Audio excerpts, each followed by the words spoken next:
Hello, my friends. It's great to see you for yet another video, and for the most part, it looks like we have all survived another day in Donald Trump's ever-chaotic America. And I got an interesting topic I want to discuss today that sort of flew under the radar with the absolute carnage that Donald Trump is creating in America.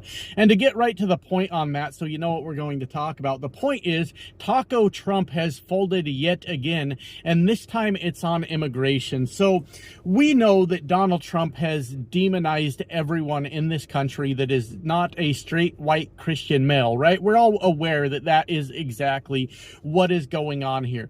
And Donald Trump has launched his very aggressive immigration policy here in America, which is part of the reason we're seeing as much chaos as we are. It is one of the core reasons that Donald Trump and Gavin Newsom are in the standoff that they are in, where Donald Trump, with all his little dictator energy, decided to commandeer the National Guard in California and try to intimidate American citizens with military force. And that is 100% a thing that he is saying, that he is hoping for. Look, he's the one that tweeted or truthed out or whatever. No, it was a press conference where he said that anybody protesting on his precious goddamn birthday will be met with force. And you know what? Some people were met with force because they were following the marching orders of Donald Trump. That's right, my friends. We are now in a country, and not to say that political violence has never happened in this country,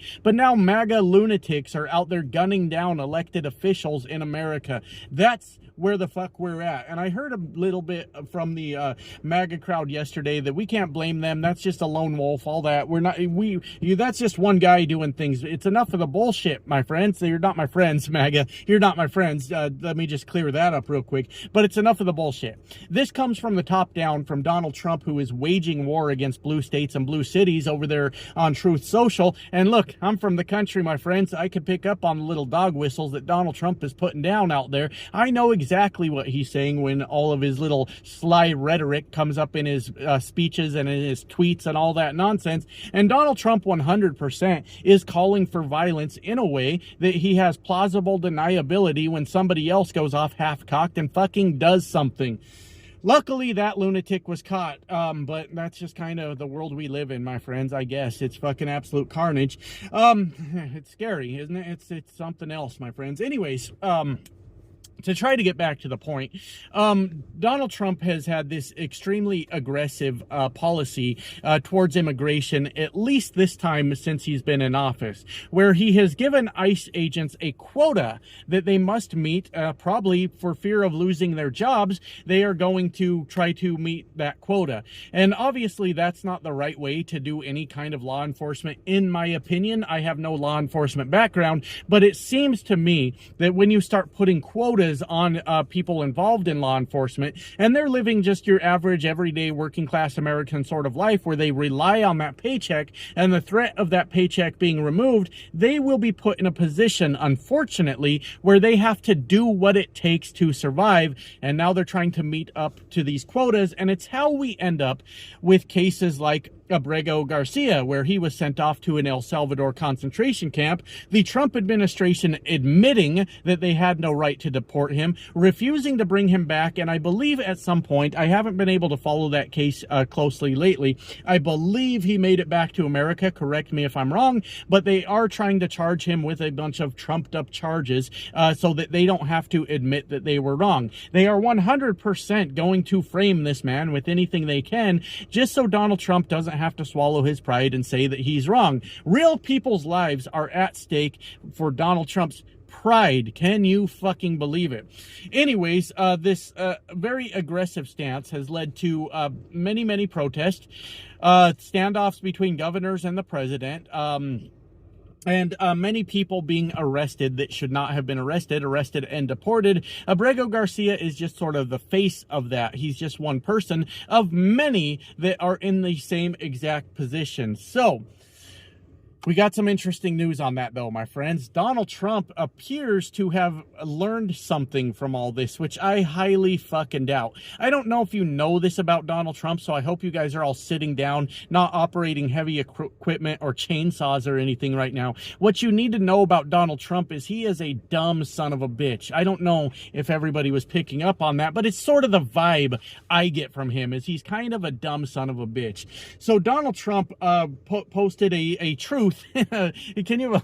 Donald Trump posted a truth. My God, this world we live in, my friends. Anyways, where he said changes are coming because he has heard from the farmers out there that are losing all of their labor force and they are not able to replace them with Americans because, quite frankly, we don't have the fucking workforce for that. For a number of reasons. Straight up, we don't have enough people. That's one fucking reason. Americans generally won't go do those jobs. They're hard, back-breaking jobs out in the sun all day. Whatever it is, agriculture, construction, road construction, hospitality was part of what Donald Trump talked about. He said they were feeling the pain from it also. And Donald Trump also mentioned meatpacking plants. I worked in a meatpacking plant once for 3 days. I said, fuck this. I am not working in a meatpacking plant ever again.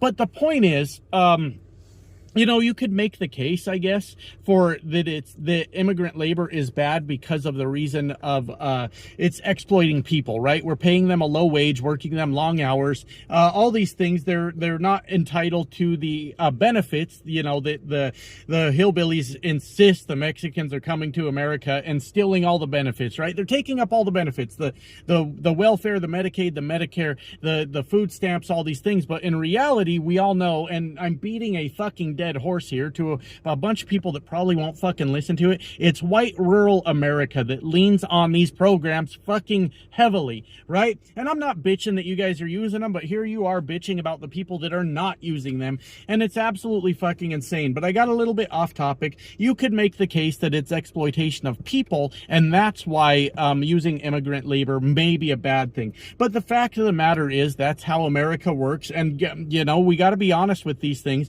If it weren't for the Mexicans, we would fucking starve to death. They come to America, work a very thankless job, and bust their asses so that we can sit here and live the lifestyle that we live. They are a major driving force behind America's economy and our white asses' ability to live the lifestyle that we do. I don't say that to kiss anyone's ass. I'm not here to kiss anyone's ass. It's the fucking reality. And you know what I like in my life, people? Facts. Real life information, what's going on out there. And if it wasn't for the Mexicans, we would not have the lifestyle that we fucking have. The idea that they are vilified in America, the very people that they support, is baffling. And if I was the Mexicans, I don't know how I personally could be the Mexicans, but if I was the Mexicans, I'd pack up my shit and go help a country that was more fucking grateful, because right now we're acting like a bunch of spoiled, entitled fucking brats is what's going on here. How dare we blame the people that that create our lifestyle for us? It is absolutely fucking absurd.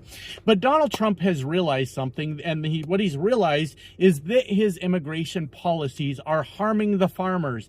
Yes, stupid. That's what the fuck we've been trying to tell you this entire time. It's almost like if Donald Trump stopped insisting he was the smartest person in the room all the fucking time and took a fucking second to listen to real Americans, to listen to the people out here on the ground level, or even listen to other politicians that know more than he does, we wouldn't end up in these stupid fucking situations where Donald Trump has to backtrack every goddamn chance he gets. Puts the tariffs on, a fucking stock market takes a nosedive, small businesses start going under, truckers start losing their jobs, dock workers start losing their jobs, on and on and on and on and on. And then Donald Trump goes, oh, maybe my tariffs aren't such a great idea. And he pulls the tariffs off, and he puts the tariffs on, and he pulls the tariffs off. And we are about to be in that same goddamn situation when it comes to immigration in America. He is saying now that he realizes that his policies are doing harm to the farmers of America, and that they have reliable, good workers that have worked for them for over 20 years, and maybe, just maybe, he shouldn't be doing this shit. Yeah, dummy, you think? You fucking think, honestly? And part of me, I don't know what's going to happen with it yet, because Donald Trump hasn't actually done anything. I haven't seen, like, a lowering of the quotas. I haven't seen any, strong stance on what we're going to stop doing. It may have just been more lip service from Donald Trump. I don't really fucking know. But part of me is a little bit disappointed with this, and not because I want to see a bunch of hardworking people be rounded up and sent to concentration camps. I do not cheer for that fucking part at all. But I wish these fucking idiots that vote for Donald Trump against their own interests would for once have to suffer the fucking consequences of their vote. That Donald Trump doesn't bail them out in some way or another, because remember Donald Trump's first term, he bailed out the farmers. The farmers knew full well his policies were going to fuck them. They vote for him anyways. Not all the farmers, most of the farmers. Rural red America. We know how this shit works, right? And then they come back around, vote for the son of a bitch again, and then when it finally gets through Donald Trump's dumb fat fucking head that the policies are harming the farmers, he goes ahead and he says, I'm going to make a change to this. I'm going to do something else. And I wish just once Trump voters had to pay the fucking cost for the trouble they've caused. They don't get bailed out. They don't get any concessions made. They don't get anything. They accept the fucking consequences of their vote, because God damn it, everybody else has to deal with the consequences of their vote. Donald Trump ain't running to bail out fucking everybody else that he's fucking over. It's just his base. They get bailed out every fucking time, and it drives me fucking crazy. So I like that he learned something. I'm torn on this, my friends. I like that he learned something, and that's always a fucking good thing. I imagine that he'll flip-flop quite a few times on this, go back and forth, because he's not gonna please the angry, really hateful racist base by doing this. That's gonna just piss them off. They're going to flip on him, and then he's gonna be caught in this position where he can't make a right decision, because there is no fucking right decision, Donald Trump, you dumb bastard. You shouldn't have started all of this in the fucking first place. The same thing with the fucking tariffs. You didn't have to start it, but you sure as fuck did, and now we're all dealing with it, right? But anyways, I guess to sum it all up, because I definitely got off track on this video, I am happy to see that he is learning from this, and he has decided that maybe running around all over the country with ICE and rounding up everybody that appears the wrong skin color isn't the best fucking plan for America. And that's kind of all I got on it. He folded again on this fucking particular issue, and has vowed to bring changes to the farmers because of the damage that he has done to the farmers. Love you guys. Bye now.